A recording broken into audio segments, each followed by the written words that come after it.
All right. Well, that was good. That was better than I expected.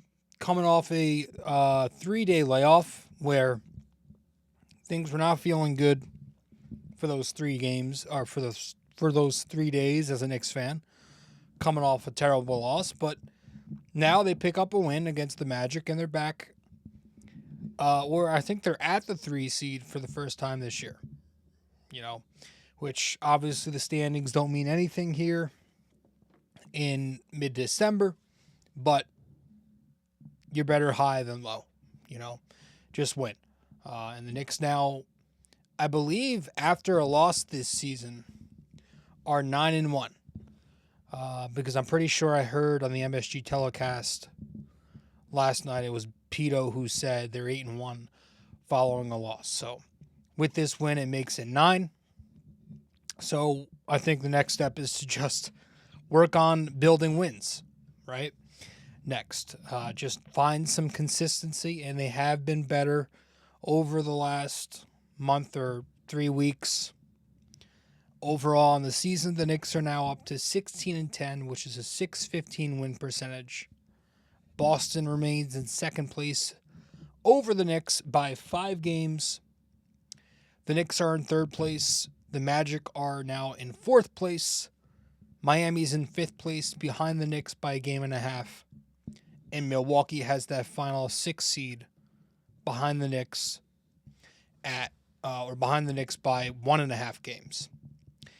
So for as bad as things have seemed and been at certain points of this season, to be where they are right now at the 3 seed, it's not the worst in the world. So with that said, let's get into it. Episode 761 of the podcast here. Welcome to BD4. Let's get to it.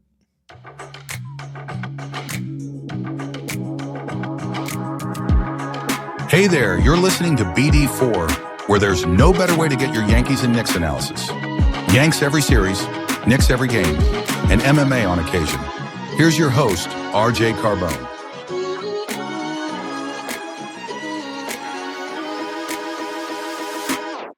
And a high drive into left center field.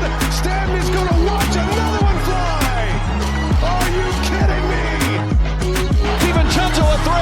Bang! Bang! Knicks take a Take this time to apologize to absolutely nobody. At the wall. See ya! See ya! See ya! Mr. Nova. Anthony for 3. Bang! That one goes down and the game is tied. Rose, you shook up the world again. I did it again. But God did it, man. I really just had Gonna have to. Brunson running away. Oh my! He has been the best player to put on that uniform. Ball game over. Yankees win. The Yankees win.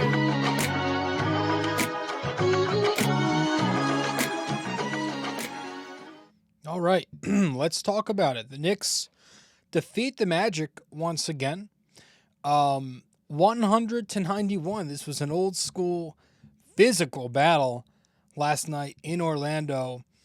It was a close game in the first half, mainly because the Knicks weren't exactly sound defensively, but they started playing better and they pulled away in the second half. And they win this game 100-91 in Orlando, giving the Magic their first home loss of the year.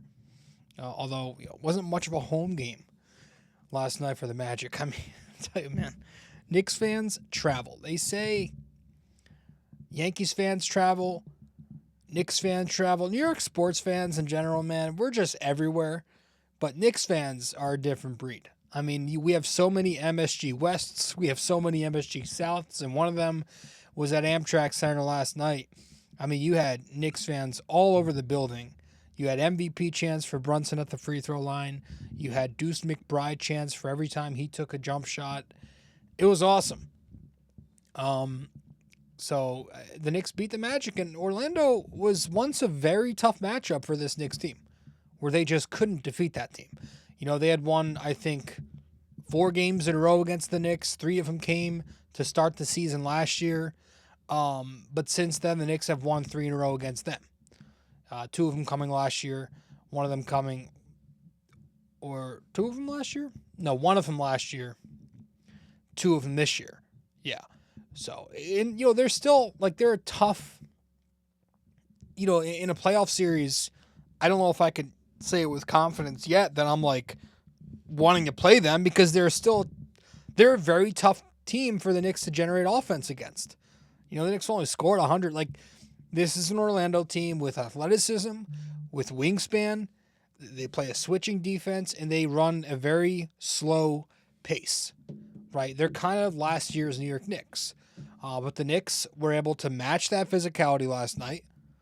The Knicks were able to play sound defense eventually in this game, and they got offense when they needed offense.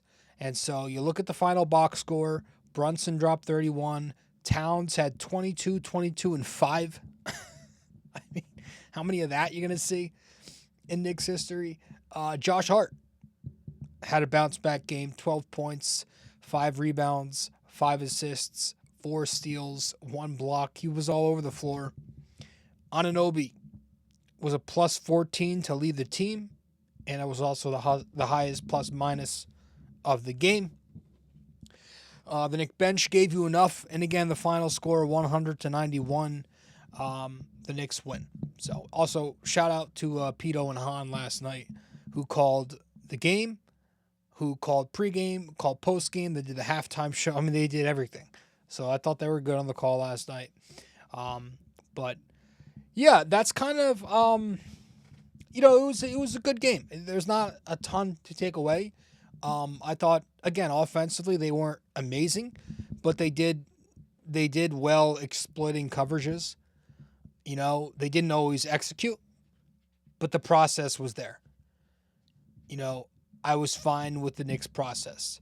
They were still able to play their game. And at the end of the day, you look at their final efficiency line, 47% on field goals, 42% on threes, 80% on foul shots. And I thought they ran the normal sets they usually run. They ran some pistol, some delay offense, Chicago, some offense from the chin series, right? The first possession of the game for the Knicks. You had a wide chin twirl empty side, where Hart sets the pin down to free up Mikal, who receives the ball. That was Hart being the wide there. Brunson relocates down off the cat screen, cats the chin. And then eventually that flowed into a stagger for Anunoby. Brunson and Towns set the stagger. Brunson comes back up off the Towns screen, receives the pass, and that flows in to an empty side pick and roll between he and Cat. Just a lot of the things you want to see when it comes to the Knicks. One of the topics of conversation this year has been you want to see this team exploit switching defenses. I thought they did a nice job of doing that last night. They slipped a couple of screens late in the second quarter. Precious Achiuwa slips pick and roll to drop Giga Patadze. That opens up the lane for Mikal Bridges to get to his floater. That was the first time in a while where I saw Mikal come out of pick and roll and knock down the floater. That was nice to see. I thought he did a real nice job, Mikal Bridges, of continuing to do a real nice job of playing off the ball, right? Making cuts and relocating. Middle of the third quarter, I thought the Knicks, Mikal Bridges, did a really nice job beating Orlando's switch defense by moving without the ball. He sets a cross screen for Towns down low. Then he comes off staggered away, makes a very nice read on a Towns-Brunson post split, and then with that, he makes the back cut where Towns finds him from the strong side post. Mikal gets the M1. And that's a good way to beat a switching defense. When you're cutting off of a post split like that, it's going to force any kind of defense, but it's going to force a switch defense in particular to communicate under pressure like that. They did a nice job, just simple personnel things like creating offense by using their spacing, right? Early second quarter, the Knicks are in a 5-out setup with Deuce, OG, Cam, Towns, Mikhail, they're all spaced out, and that creates an easy look. I think it was OG who makes a spacing cut from the wing that removes gap help on a Towns drive. So Towns uses that space to drive the double gap, and he finishes over Jonathan Isaac. I thought Josh Hart did a very nice job last night of exploiting coverages himself. You know, when Mosley put the big on Hart, Hart took the open three. When Mosley put a small on Hart, or when he put Jalen Suggs on Hart, Hart would post him or he'd drive the closeout. You know, third quarter specifically, you really saw Hart be aggressive on those different coverages from Orlando, and I thought it paid off. So overall, yeah, the offense, especially in the half court, was very slow and bogged down, especially when you had those Hart Precious lineups out there. That's very bad spacing, and it's something we've talked about a lot on this show over the last 2 years. I don't like when they have those lineups. I don't love them when they bring Cat to screen. I would prefer them bringing Precious into screen in those actions because it removes the big from the paint. You know, Cat's going to draw you out to the perimeter as it is. So bring Precious to the perimeter because he's not going to do that unless he's screening. That's the only thing I would say to tweak when you have those lineups out there, when it's Hart, Precious with Cat. But overall, they were enough. You know, their most efficient offense came in the full court when they were getting out and running. They just got to limit the turnovers there. But the best on the floor last night, I thought, was Jalen Brunson. 31 points for Brunson last night, so he's going to get the game ball. 31 points, 3 rebounds, 5 assists. He shot 4 for 9 from 3, and he was 11 of 14 at the free throw line. Very crafty, very physical last night. Thought he was really good being physical through contact, you know, taking no shit from Jalen Suggs in that game, especially at the end. That was a cool moment, but he was getting to his spots, finishing, did a nice job, and Jalen Brunson continues to do his thing. You know, the numbers on the year speak for themselves. He's now got 10 game balls, second on the team, to Deuce McBride, who I thought was the best Knick off the bench. Deuce McBride last night, 7 points. He knocked down 2 threes in 2 attempts.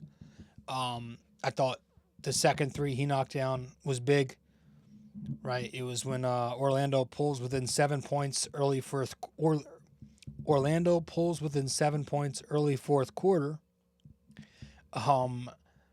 And the Knicks swinging around the perimeter. OG goes to Cam, who goes to Hart, who goes to Deuce. Deuce knocks down a corner 3 to beat Corey Joseph, who was closing to him. Again, able to be closeouts effectively because he gets good lift on the jumper and he has a very high release. So Deuce McBride continuing to be very successful with this team on both ends. And he now has 15 game balls on the season. So awesome to see that. We're going to head to break real quick. And when we get back, I want to talk about the other side of the floor for the Knicks. Stay with us. BD4 is available on social media for those who want to follow. You can find BD4 on Instagram at BD4Pod. You can find us on X at BD4Pod. And you can find us on Facebook by simply searching BD4.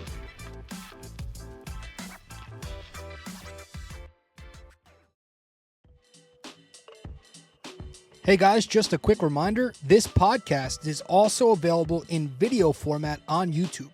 So be sure to go over to the YouTube channel, BD4, subscribe, like the videos, comment, and tell me how much I suck or maybe how much you like the video. We'd very much appreciate it.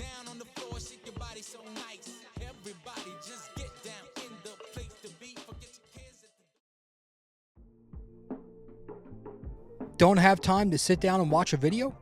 You can listen to BD4 on Apple Podcasts and Spotify. Don't forget to give us a 5-star rating and review on Apple Podcasts. And you can also watch the video format on Spotify too.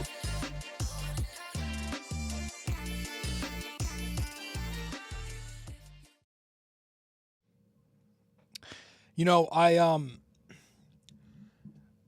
at the end of the day, the Knicks held the Magic to 91 points. That's a 96.8 defensive rating. I didn't think they were good at all in the first half. I just didn't like the energy. I thought they were a step slow. But sometime along in the second half, I would say late third quarter, they really started to pick it up, and they looked crisp. And they were just much more cohesive on screens, much better communication off the ball. And, I think everybody picked it up. I thought Towns picked it up. I thought Anunoby was very good. Hart had much better effort in the second half. And Mikal Bridges, I thought was great. And that's been a talking point all year, obviously. But I really liked what I saw from Mikal Bridges, especially at the point of attack. That's been his biggest problem all year, getting over the top there. But last night, I thought it started and finished with Bridges fighting over the top, recovering very well off screens in drop. Whether it was fighting over Mo Wagner screens or Bitadze or anything that was set from Wendell Carter, I thought he fought through really well, got skinny, forcing tough looks by staying in front and staying attached off the screen. Good rear contests off the drive when he was behind. I thought he did really well shutting down Jalen Suggs, who came into this game pretty hot. 3 straight 20-plus from Suggs. He dropped 32 against Milwaukee. But in this game, Suggs was limited to 9 points, 4 for 19 shooting, and a lot of that came on Mikal. He had that one possession that really stood out to me. I think it was middle of the fourth quarter.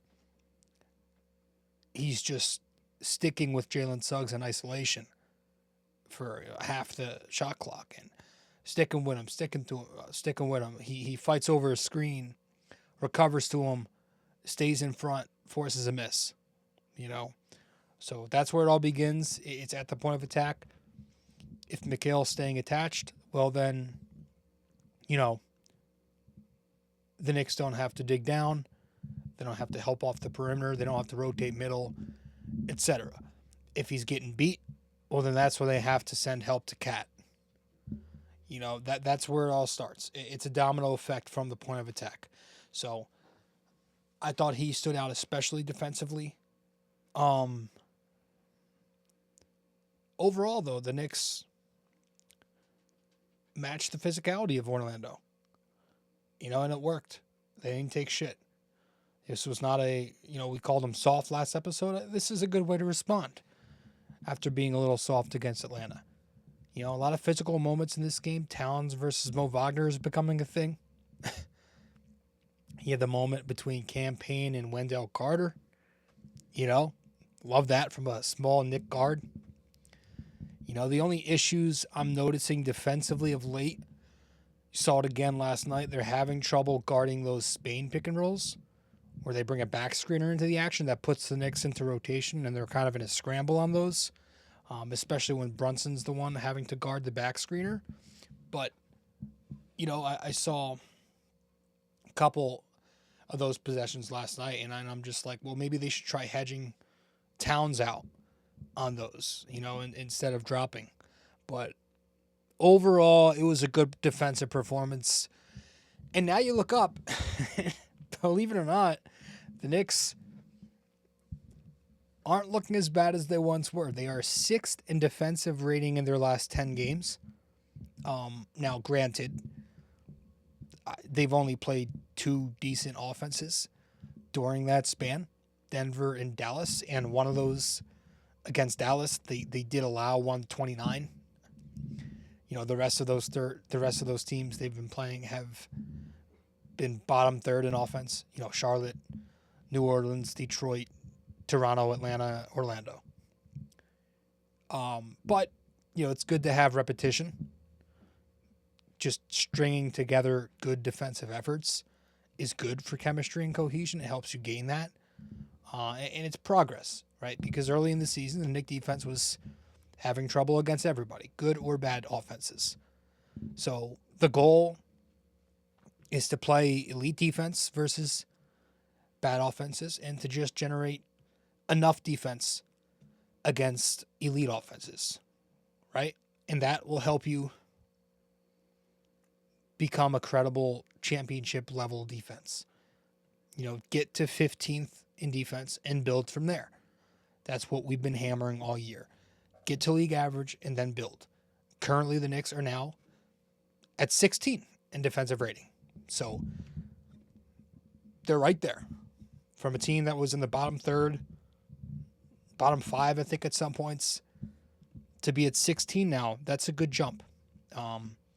They're just 0.4 points per 100 possessions away from Denver, who's in 15th. They're just 2 points per 100 possessions away from the top 10, which Miami is at 10. So you start getting into that range, top 15, but like closer to top 10, that's where you want to be, especially with an offense as fantastic as this one. So overall, there have been improvements for sure. The big issue has just been the foundation of it, right? Their two best offensive players also happen to be their two worst defensive players. Those guys, because they're your two best players, are going to be on the floor for most of the game. But the Knicks are, the plan is that their three wing stoppers help alleviate that. And unfortunately, Bridges, who is supposed to be one of those elite wing stoppers, has been very up and down on that end. That's being kind. So lately, you like that you're seeing Bridges be a little more effective at the point of attack. Towns has been much better in drop at the basket for an even longer stretch. OG has been great all year in help, whether it's backside help coming from the weak side, whether he's a low man, if you're using him as low man on those possessions where he's coming over to stop the drive or flying around, jumping DHO up top, whatever. He's been outstanding. Josh Hart's doing his thing, flying around. Tibbs has tried mixing in many different coverages.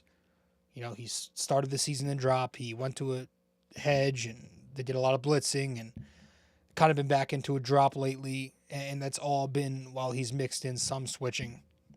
So I still have questions on if this Knicks defense can get it to work. Can it work with Towns as a 5 in drop? Can it work with Bridges defending the point of attack? That's where he's been bad. When he was defensive player in the year, when he was defensive player of the year in Phoenix, his role was mostly in help. That's where he thrived, as opposed to having to get over the top all the time. So I'm interested to see if he can improve there, continue to improve, and if we get to a point where it's, we're halfway through the year and it's still not working out, like Tibbs' refusal to go with, Jesus, I can't speak today. I don't know what it is. But if it gets to a point where we're mid-season and we're still struggling in drop coverage and it's mainly Mikal Bridges at the point of attack, then I think we have to start adjusting to a switch everything. Because I also worry if it can work with Tibbs refusing to go to a switch all, But we'll see. And again, a lot of this scheme, this drop coverage scheme that he's primarily been running, looks bad just because Mikal Bridges is not doing what he was supposed to do. We know Towns is not a great rim protector, but we thought Mikal was going to be an elite point of attack defender. So if he can just do what he's supposed to do, I think the defense can get to that level, but we need to see the consistency. So that's the next step here. And I think that's it regarding everything that I want to cover on this game. So when we get back from break, we'll talk about what's to come, and then we'll wrap it up after we get to our trivia. Stay with us. We'll be right back here on the show. If you feel like supporting the podcast, you can Venmo at Robert-Carbone-JR-28. We really appreciate your support.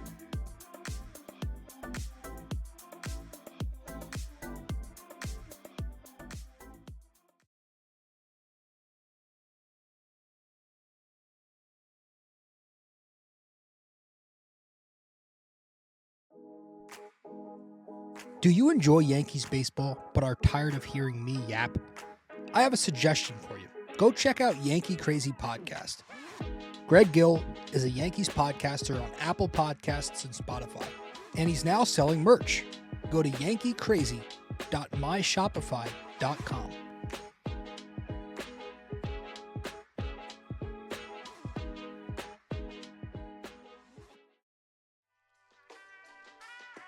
Stay connected with us. Visit BD4blog.com to explore our blog, tune in to our latest podcasts, and follow us on social media. Thank you for being a part of this community.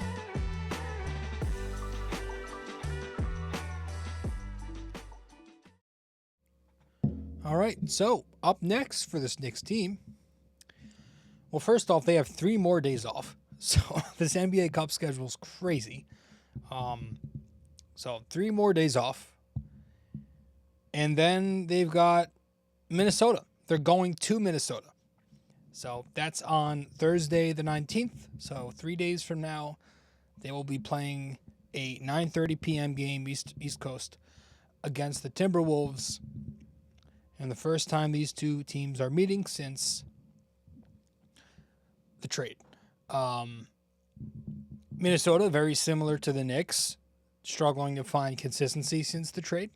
You know, this is their new team this year, just like it's our new team. They're kind of like the Knicks of the West. They're just the 7th seed this year. They're 14-11, so they're not doing well. Their fan base is kind of going through the same. You know, this is the team who was in the Western Conference Finals last year. Now they're struggling to stay above water. Randall's been very up and down. Dante DiVincenzo's been very down. Anthony Edwards, not quite the same. They're on a 2-game win streak, though. So, overall, their defense remains very good. They have a very good defense. I'm hoping the Knicks can exploit Julius if Minnesota has him in drop. Will Rudy Gobert be on Hart, or are they going to put him on Towns? If they put him on Hart, then you would hope that Hart has that same aggressiveness as he did last night against Orlando. If Gobert is on Towns, well, then that means you're going to get Randall and Towns. Or if Gobert is on Hart, that means you're going to get Randall and Towns. So that'd be fun. But it's not a good offensive team. So the Knicks defense, it's another opportunity for them to up their defensive rating. But it's definitely a game I want to win badly. I would love to beat this team, and we'll see what happens. So with that said, let's get to our trivia to wrap this one up.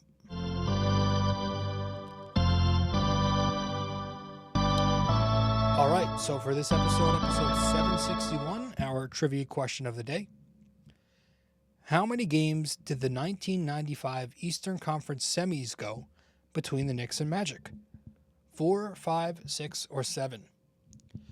How many games did the 1995 Eastern Conference semis go between the Knicks and Magic? Did it go 4, 5, 6, or 7 games?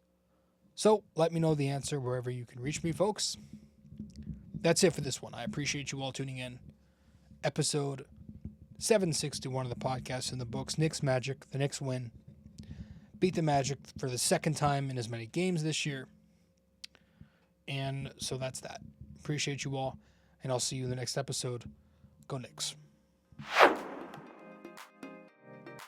Well, if you made it this far, that means you listened to or watched the entire episode. Thank you.